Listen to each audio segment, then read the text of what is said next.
managed to win a competition, a Young Entrepreneur of the Year award competition, the prize of which was a 6-week course at a prestigious management school in the UK. And on that course, I had heard about something called the profit impact of market share, which is still available, PIMS. If you look on the web and Google it, you'll still see it. PIMS is a very powerful driver of business success. What it says is, the more your market share, the more profitable your business will be.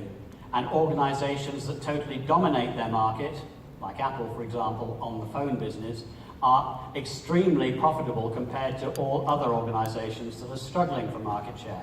And I thought, in my naivety, maybe maturity of project management processes is akin to market share. The more of it you have, the better your results will be.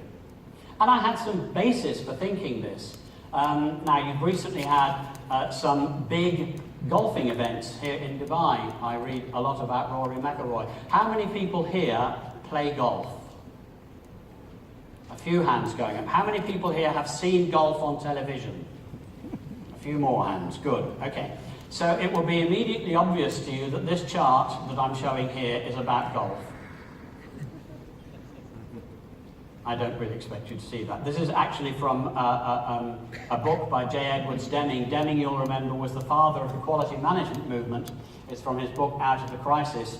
And it actually shows how maturing your golf process improves your golf performance. What you're looking at on the chart is, on the left, you have to imagine that the bottom line represents a point that you're aiming to hit the ball to, and the distance the ball lands away from the line is represented by each dot. On the left before you have lessons, on the right after you have lessons. And you'll see that the effect of lessons is both to make the variability of the distance away and the average distance away from where you're aiming better.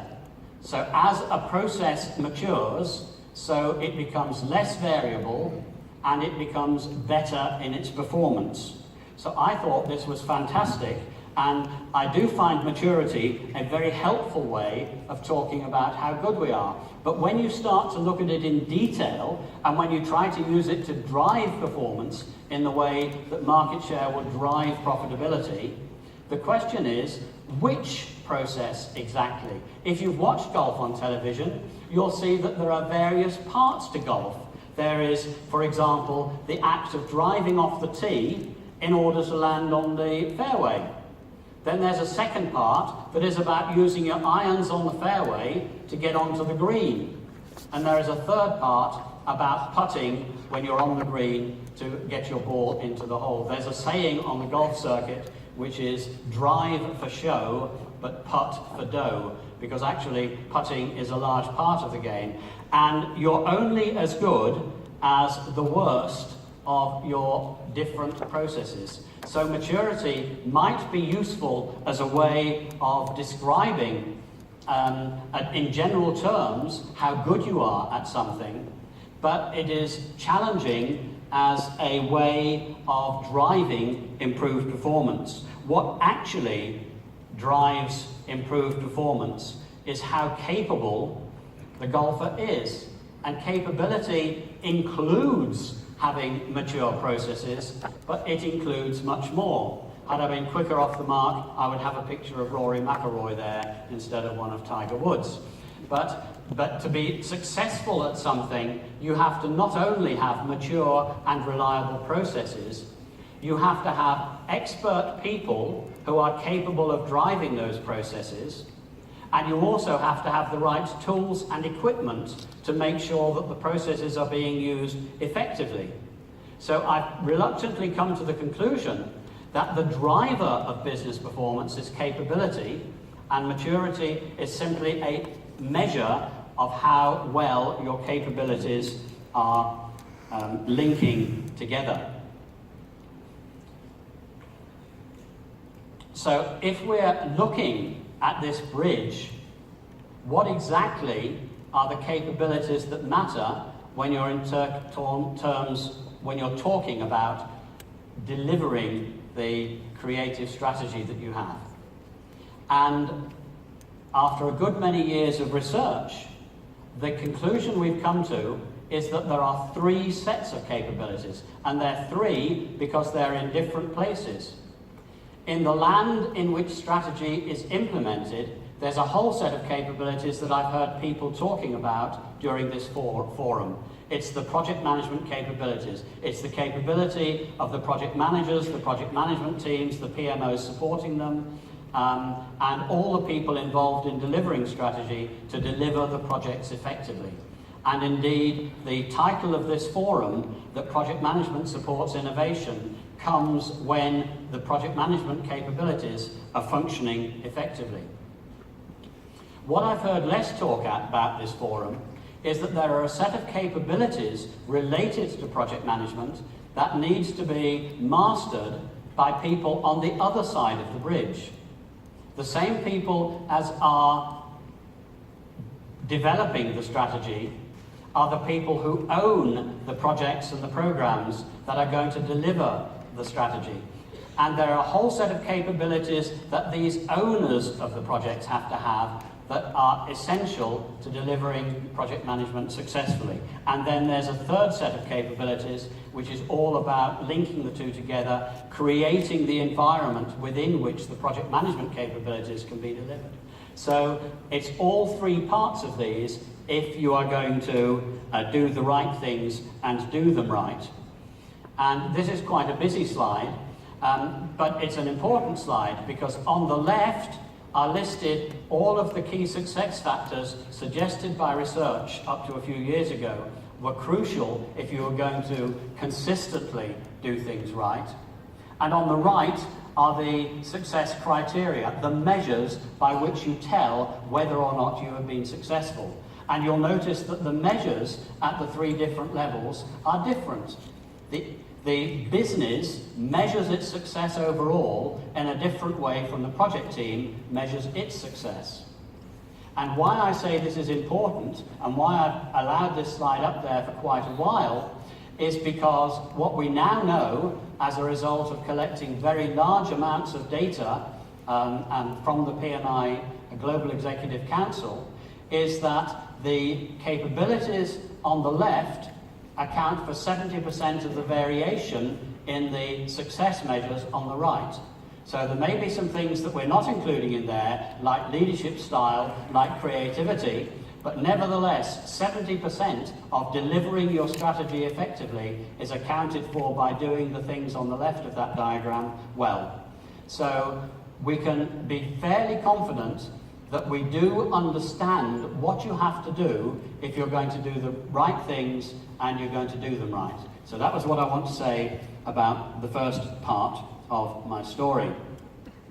The second part of my story really, in one sense, started here in Dubai in 2007, when we had a workshop for some of the world's leading organizations, and at the end of the workshop, the person who was, his name was Hans Weerder, from Shell, who was the head of the Shell Project Academy, came up to me and said, "Terry, would your organization be able to tell us how good our talent management system is compared to other talent management systems in the world?"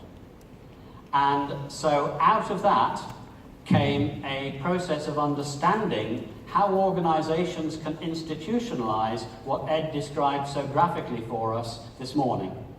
And Ed indeed was very much part of that journey with us.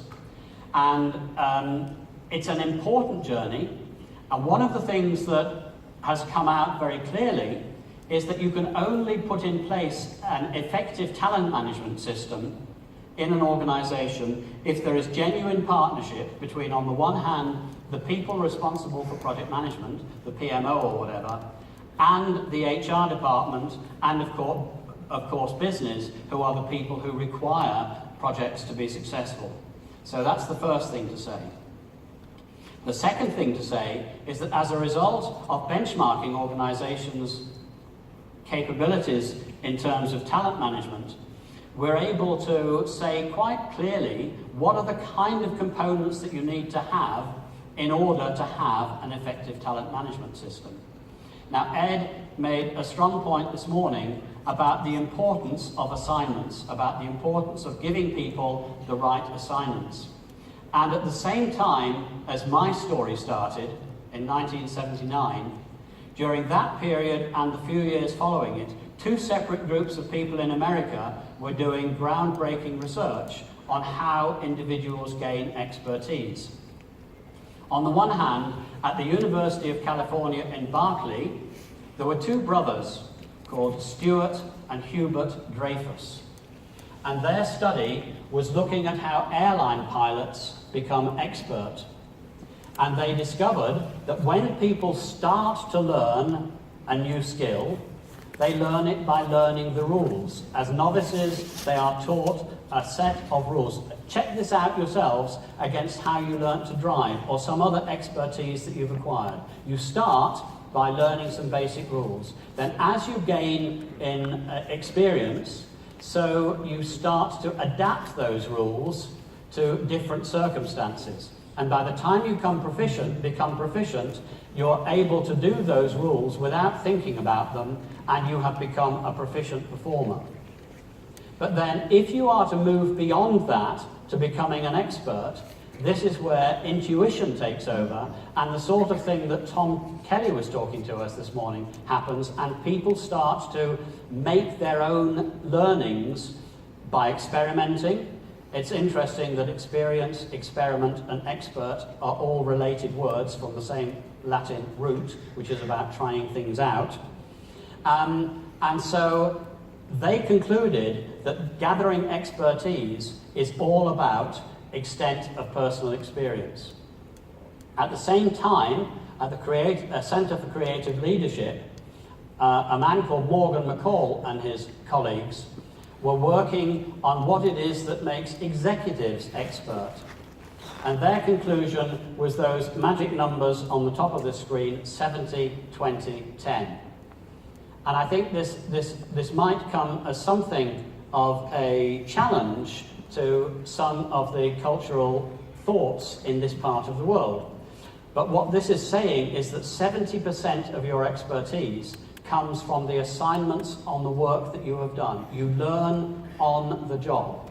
20%, the 20 in the 70, 20, 10, comes from learning from people you admire. You remember seeing Ed showing us pictures of Masters on Masters and Chris Scalise admitting about the rocket that fell over and did $200 million worth of damage.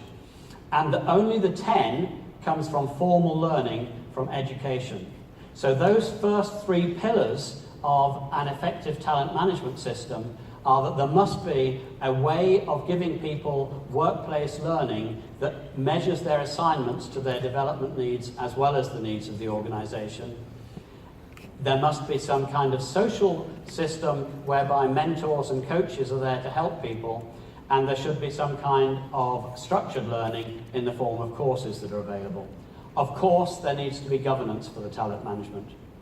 But then there also needs to be some mechanisms by which those three ways of gaining expertise are put into practice. So you need things like a strong project and program management community, putting on events like this, but events within an organization so that people can learn from each other, as Ed talked about this morning.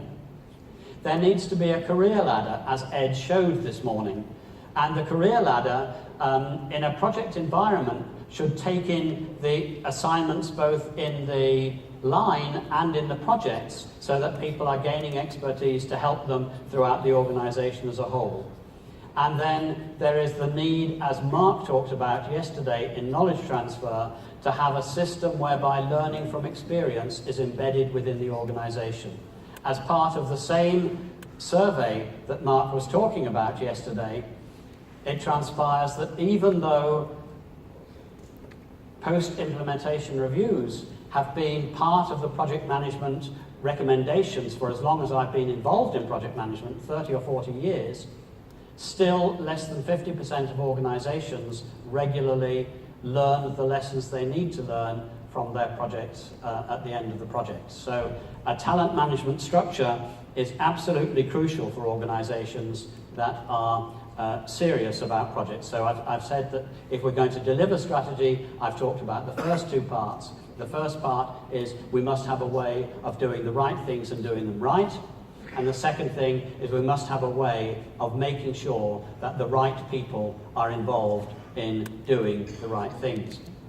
Now, the reason that I'm so passionate about this second area is related to my experience that ties in with the third of the 3 points I want to make.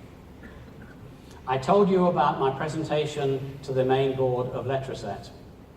What I didn't tell you was that 3 months previously, I had had the privilege or the misfortune, depending upon which way you look at it, to have my first ever appraisal with somebody who took appraisal seriously, and that was the group managing director. It's like diving in at the deep end, because you would hope you have some experiences of personal appraisals somewhat junior in your careers, but I'd had managers who hadn't taken it seriously until I reached the top, and now I was faced with a group managing director who took personal appraisals very seriously indeed.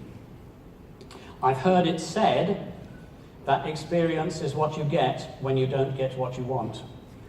And in a sense, I think that tallies in with what Tom was telling us this morning, that experimentation, and he quoted Jeffrey Dyson with his 5,128 or whatever it was, failures before he had his answer.